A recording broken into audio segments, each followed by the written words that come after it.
PayPal qui rejoint le réseau Trust, l'Europe qui veut faire fuir les stablecoins adossés au dollar, la BNDAO qui est en difficulté, Ripple qui est en contact avec une grande ville japonaise, Samsung qui veut lancer sa propre place d'échange crypto, ou encore Telegram qui va lancer des noms de domaine au format NFT. Bienvenue dans ce Daily Crypto où je vais vous résumer ces dernières actualités du monde crypto. Et comme d'habitude, si vous appréciez ce format, pensez au like et aux commentaires pour le référencement de la vidéo, et à l'abonnement ainsi que l'activation de la cloche pour être au courant des dernières actualités du monde crypto. Et finalement, je vous invite à venir me suivre sur mon Twitter, et vous pouvez également retrouver mon contenu en version ultra condensée sur mon TikTok et mon Instagram que vous retrouverez dans la description. Mais avant de parler des actualités du jour, commençons avec l'état du marché en ce mardi, avec un marché crypto qui est entièrement dans le vert sur les dernières 24 heures, alors que le Bitcoin est lui toujours bloqué dans la zone des 21 000 $. Et pour ce qui est des projets qui surperforment aujourd'hui le marché, on a le CRV et le Toncoin qui nous font un plus 12%, et le Chiliz qui nous fait un plus 17%. Mais passons sans plus attendre aux actualités de ce mardi 23 août 2022.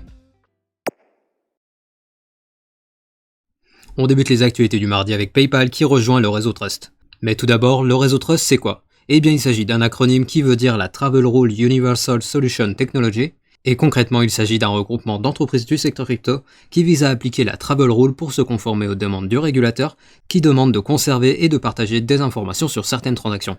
Et le but de la création de ce groupe est de faciliter l'intégration de cette réglementation tout en protégeant un maximum les données des utilisateurs pour gagner la confiance des régulateurs qui accélèrent depuis plusieurs mois sur la régulation du secteur. A savoir que le réseau a été créé à l'initiative de Coinbase et il est aujourd'hui composé de 38 entreprises en lien avec le secteur crypto telles que Circle, Kraken, Robinhood ou encore Crypto.com. Et donc aujourd'hui on apprend que PayPal fait son entrée dans ce réseau, ce qui veut dire que désormais ils seront contraints de révéler certaines informations personnelles des personnes effectuant des transactions supérieures à 1000 $. Bref, les entreprises crypto voient la régulation du secteur crypto arriver à grands pas, et pour s'y préparer, ils sont de plus en plus nombreux à rejoindre le réseau Trust, qui ambitionne de devenir une solution standard au niveau mondial pour se conformer à la Travel Rule.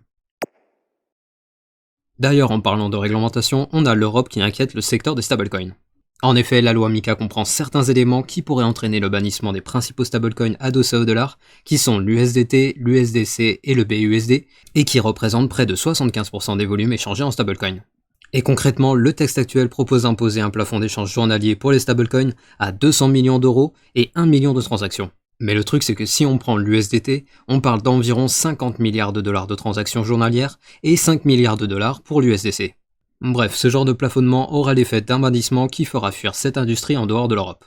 Et donc en réponse à ce texte trop contraignant, on a les associations Blockchain for Europe et la Digital Euro Association qui ont écrit une lettre commune au Conseil européen pour avertir qu'une telle restriction pourrait déstabiliser le marché des cryptos et pourrait également entraîner une volatilité extrême sur le court terme et sur le moyen long terme pourrait réduire la liquidité, rendant ainsi les frais plus chers, ce qui induira une fuite des acteurs crypto et donc réduira l'innovation du secteur crypto en Europe. Et en gros, d'après ces deux associations, si l'Europe met en place ces restrictions, elle fera fuir les entreprises crypto et elle ratera le tournant technologique de la blockchain et des cryptos.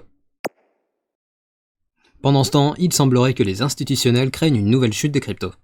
En effet, d'après une étude réalisée par CoinShare, les produits d'investissement proposés entre autres par Grayscale, ProShare et d'autres entreprises montrent que sur la semaine, les institutionnels ont quitté principalement les produits sur Bitcoin. Et comme vous pouvez le voir à l'écran, le récapitulatif de CoinShare nous montre qu'il y a 15,3 millions de dollars qui ont quitté les produits Bitcoin, mais par contre les produits Ethereum ont vu un petit ajout de 2,9 millions de dollars sur la même période. Et si on regarde sur l'ensemble des produits crypto, on voit que sur la semaine, on a une fuite de 8,7 millions de dollars, et sur les 30 derniers jours, on est sur une fuite de 22,2 millions de dollars. Mais si on dézoome, on voit que sur les 12 derniers mois, l'afflux de fonds est de 467 millions de dollars. Donc en gros, ce que l'on voit sur ce tableau, c'est que la semaine dernière, il y a eu une diminution de 55% des volumes échangés par rapport à la moyenne annuelle, ce qui est la seconde performance la plus mauvaise depuis le début de l'année, et donc malgré un fort intérêt au début de l'année, les institutionnels commencent à se délester d'une partie de leur exposition au secteur des cryptos à cause de l'incertitude qui règne depuis plusieurs mois.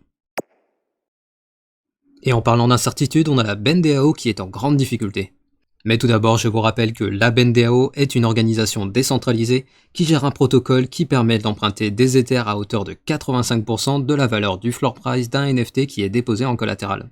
Et le problème avec ce modèle est que si le floor price du NFT descend en dessous du montant qui a été emprunté, le NFT se retrouve ainsi liquidé, et vous n'êtes pas sans savoir que le secteur souffre actuellement d'un manque d'intérêt et les floor prices sont en train de chuter. Et donc BNDAO se retrouve dans une situation plus que délicate, étant donné que les NFT qui sont remis en vente ne retrouvent pas d'acheteurs, ce qui fait que le protocole ne parvient pas à récupérer de la liquidité associée à ces NFT et ne peut donc pas rembourser ses prêteurs. Bref, concrètement, si le marché des NFT continue de s'effondrer, cela pourra signer la fin de la BNDAO, mais les équipes du projet proposent plusieurs solutions d'urgence, avec par exemple un abaissement de 85 à 70% du seuil d'emprunt sur le dépôt d'un NFT, et ils proposent également de supprimer la règle qui imposait de ne pas revendre un NFT à moins de 95% du floor price, pour ainsi solder les NFT dans le but de récupérer un maximum de liquidité. Donc pour résumer, la BNDAO est au bord de l'effondrement, et bien sûr, affaire à suivre dans le Daily Crypto. On reste dans les actualités des NFT avec Yuga Labs qui accorde finalement les droits de propriété intellectuelle aux détenteurs de CryptoPunks et de Meebit. Mais tout d'abord, je vous rappelle que Yuga Labs, qui est derrière la collection de NFT Bored Ape, avait racheté en mars dernier la marque des collections NFT CryptoPunk et Meebit, et la particularité de la collection des Bored Ape est qu'un propriétaire possède les droits liés aux NFT, ce qui veut donc dire qu'ils peuvent exploiter l'image du NFT pour produire du contenu, ou encore sortir des biens de consommation comme par exemple une boisson énergisante. Mais le truc c'est que avec les collections qu'ils avaient acquis en mars, les propriétaires ne pouvaient pas exploiter l'image de leur NFT, et vous l'avez compris, Yuga Labs va désormais permettre aux propriétaires de ces collections de récupérer les droits associés à leur NFT. Et donc cela devrait en théorie développer l'utilité de ces NFT, et donc potentiellement participer à augmenter le prix si l'intérêt sur les NFT reprenait. Toujours dans les actualités liées aux NFT, voici une mise à jour sur le procès pour délit d'initié de l'ancien responsable de OpenSea. Mais tout d'abord, je vous rappelle qu'en juin dernier, l'ancien responsable de produits de OpenSea avait été la première personne à faire face à la justice pour une histoire de délit d'initié dans les cryptos, et on apprend aujourd'hui que pour sa défense, ses avocats ont déclaré que leurs clients avaient effectivement profité d'informations internes pour acheter des NFT et générer des profits, mais ils estiment qu'étant donné que les NFT ne sont pas enregistrés comme des valeurs mobilières, il n'y a donc pas de délit d'initié qui a été réalisé. Donc en gros, les avocats profitent de l'absence de définition légale des NFT et du flou juridique que cela entraîne pour disculper leurs clients, et bien sûr, affaire à suivre dans le Daily Crypto. Pendant ce temps, on a Ripple qui attire le maire d'une ville japonaise. En effet, alors que la semaine dernière, on apprenait que leur service de paiement transfrontalier allait prochainement être intégré à une banque du Brésil, aujourd'hui on apprend que Soichiro Takashima, le maire d'une des plus grandes villes du Japon, et ses équipes ont visité les locaux de Ripple à San Francisco la semaine dernière. Et bien que l'on ne sache pas s'il y a des accords qui ont été conclus, on a le porte-parole du maire qui déclare qu'ils ont assisté à une présentation de Ripple, et ils ont également discuté de stratégies liées au Web3 de la ville, ainsi que des réformes réglementaires proposées. À savoir que Soichiro Takashima, le maire de Fukuoka, est à l'origine de plusieurs initiatives de numérisation de la ville depuis 2010, et il est même en faveur d'une dérégulation afin de booster le développement du secteur crypto et blockchain dans sa ville.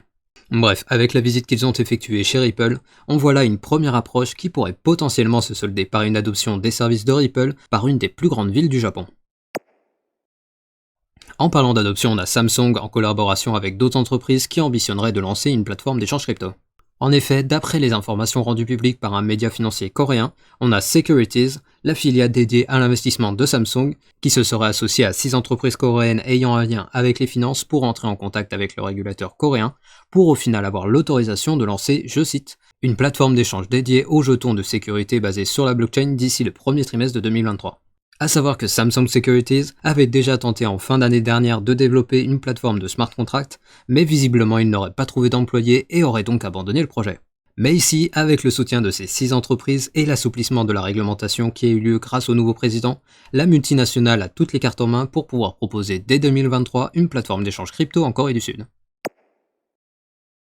On reste dans l'adoption avec Telegram qui pourrait bientôt proposer des noms de domaine décentralisés comme les ENS d'Ethereum qui permettent de lier un nom d'utilisateur à une adresse d'un wallet pour accéder aux services d'application décentralisés.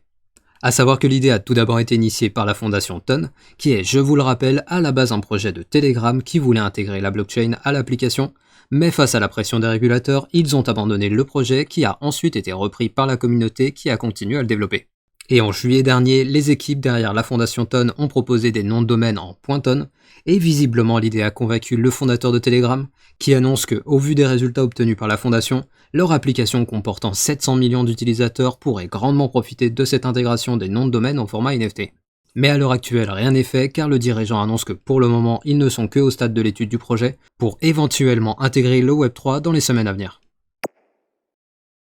Et on finit les actualités du mardi avec le flash du jour. Tout d'abord, alors qu'on avait récemment appris que la plateforme HODLNOT s'était séparée de 80% de ses employés suite aux difficultés causées par le crash de l'UST, on apprend aujourd'hui que la plateforme a un déficit financier de 193 millions de dollars. Ensuite, en Argentine, on a un député argentin défenseur du Bitcoin et candidat à la présidentielle qui est accusé d'avoir fait la promotion d'un Ponzi crypto qui aurait fait perdre 300 000 $ aux investisseurs. Et finalement, on a un hacker qui a perdu 5 ETH lors d'une attaque ratée du Rainbow Bridge de Near. Ainsi se termine le Daily Crypto du mardi, et je vous invite à venir me suivre sur mon Twitter que vous retrouvez dans la description, et je vous rappelle également que vous pouvez retrouver mon contenu en version ultra condensée sur mon TikTok et mon Instagram que vous retrouverez également en description. Et comme d'habitude, pensez au like pour le référencement de la vidéo, et à l'abonnement ainsi que l'activation de la cloche pour être notifié dès que je sors une nouvelle vidéo. Et je vous dis à demain pour un nouveau Daily Crypto.